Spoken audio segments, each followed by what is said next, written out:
During our visit to our children in Kampala, we made contact with the Reformed Theological Bible School. They asked Kees to bring the counseling course to their school too.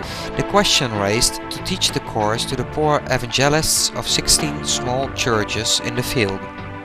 They do not have the finances to follow an education and never have been taught a decent Bible teaching. For the women and children, this was the same. There was practically nothing for the women to break with the circle of poorness and prostitution. We tried to give them a helping hand to support in a need to break this circle. The pastoral teaching and sewing projects are, even now, still continued. Between 2004 and mid-2005, not far from the Nile in Uganda, Lake Victory covers about the same surface area as the Netherlands, and its altitude is 1000 meters above the sea level. We rented a ramshackle house in Busia along the Kenyan border and set to refurbishing the house so that it could accommodate ourselves and a pastor's family with 11 children. One of the poor members of the local congregation worked there as a gardener. Our furniture was found alongside the road where all sorts of trades and professions are practiced. In the Busia district, public transport is a matter of great simplicity. A bicycle with a cushion on the rear seat. Our house was at 4-5 hours traveling distance from Kampala. Kees left for Kampala every Monday to give the course and return on Saturday. This is how shopping in town is done. Foodstuffs are also sold by the roadside. Meat is black dotted with flies and often dug through by small ants. A better solution is to buy a piglet from your neighbors. Freshness guaranteed. No gas cylinders being obtainable, a small charcoal stove brought relief. A long cooking duration was its only disadvantage. Therefore, we introduced a solar cooker, built by a local carpenter. The water supply was not always operational. People are then thrown back on rainwater or the local water pump. Every drop is treasured up. Busia being poorest district in Uganda, the children's nutrition intake is often insufficient. We provided original cod liver oil as a food supplement. The counseling course provides in the need for biblical teaching. 150 persons interested, both theological students and social workers, received their diplomas. One of the graduates was a nun-sister who frequently needed a new Bible and training documentation due to her paperwork mysteriously disappearing from her desk because other fellow believers wanted to view her counseling lessons. In these rent-free schoolrooms nearby our house, the course was given to attendants of a higher social educational level. This road leads to the Kampala Bible School. Many of the students here come from Rwanda, Kenya, Sudan, Congo, etc. etc. They have urged upon us to come and give the course in their homelands, especially from Rwanda. Many of such requests have come to us. It is hard for them to balance the friction between Hutus and Tutsis and the message of forgiveness. All received their diplomas upon completion. We could also bring the counseling course in Kenya. We stayed at a farm owned by one of the Kampala graduates. The student has meanwhile taught the course content to over 80 other pastors. This shot shows us in front of their home. This guard, who worked for Mother, has accepted the Lord Jesus and subsequently attended to the course. He shared the knowledge with friends. Most of them have fled from the rebel forces of the cruel tyrant who spreads death and destruction in northern Uganda. On Sundays, my task was to teach 150 till 230 children, most of them AIDS orphans. Our gardener acts as my interpreter. God was living on the mountain. My God is so great, so strong and so mighty. There is nothing my God. This picture explains itself. Busia district officially has the highest but one number of HIV positive people.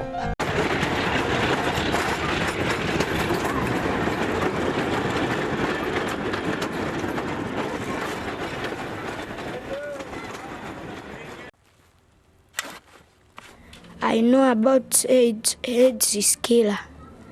Is don't look you are a father, you are a good man. Is take all the people. Before the women's sewing course commenced, they were first given Bible lessons. Arriving too late for this would make them miss their sewing class. Then they were taught how to use a needle and yarn. They had never owned these utilities before. A soaking wet baby would simply be dried in the sun. Diapers were non-existent. For our second sojourn in 2005, we brought sewing machines. The number of women attending exceeded the number of sewing machines, and babies were breastfed during the lessons just like that. By car, we could frequently visit this village at an hour's traveling distance from Busia. This started 2 years ago, when we had left a children's Bible in the village. The number of children attending to the Sunday school grew from 40 to 200 now. They have started erecting walls for a building, which appears to be undersized already. Many new converts developed. People push their way to get in. As you can see, the church being built from self-baked bricks is too small already. In the rain season, many children develop malaria and many die. Their disease resistance is deficient. Baptism in the Nile tributary after a 20-minute walk through the swamp. Baptism is always a good opportunity to preach the gospel. That's what was done. Many spectators listened intensively. This old man has been a drunk gin distiller for all of his life. He turned to the faith during our visit 2 years ago, and he was the first to come forward to be baptized. He presented a clear-cut and positive testimony, clapping his hands in joy. A pair of grandparents could finally have their marriage officially performed. Not being legally married, they had been shut out from the breaking of the bread. They had never possessed the money required, so we could now help them in that respect. They are very active in preaching the gospel, and theirs is the fastest growing church.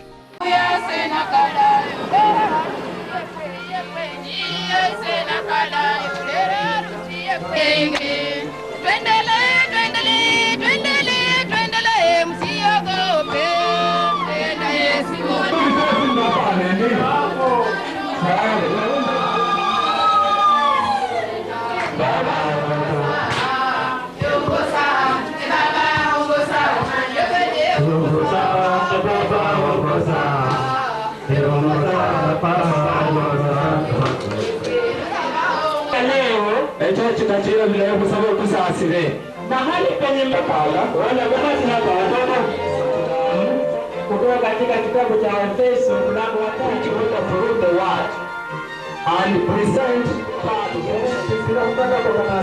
and the laws of the land nende Masai.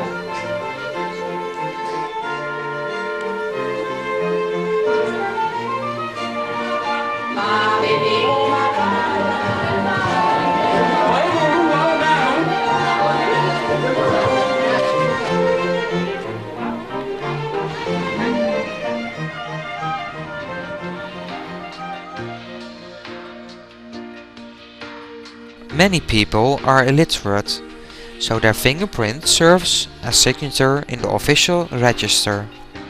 This young man brought relief in great needs with his project.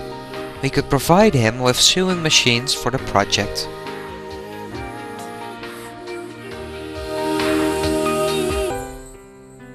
During the course, he testified how he had found a new life. He was hit in traffic by a drunk driver and found himself hospitalized with total paralysis and managed his project from the hospital.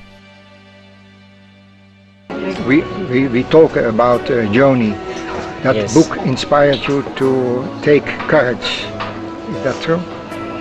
Yeah, Yoni's book has been a new opening in my life. I thought I was alone. I thought this was the worst time in my life because doctors had said initially that I was a hopeless case. Today, they have told me I'm a hopeful case. Nobody knew my upper limbs will work. They are back and normal. I'm doing my best, praying so hard. He said, "At first I was rich, but I gave up my possessions to fund my project. Then, during training course, I found the Lord Jesus. After that, I lost my body, and now I am extremely wealthy. Christ's love dwells in my heart, and an certainty of an eternal future." This man has recently died, but his project is carried on, and not less than 30 girls attend to sewing class now. So let us too contribute to this ministry.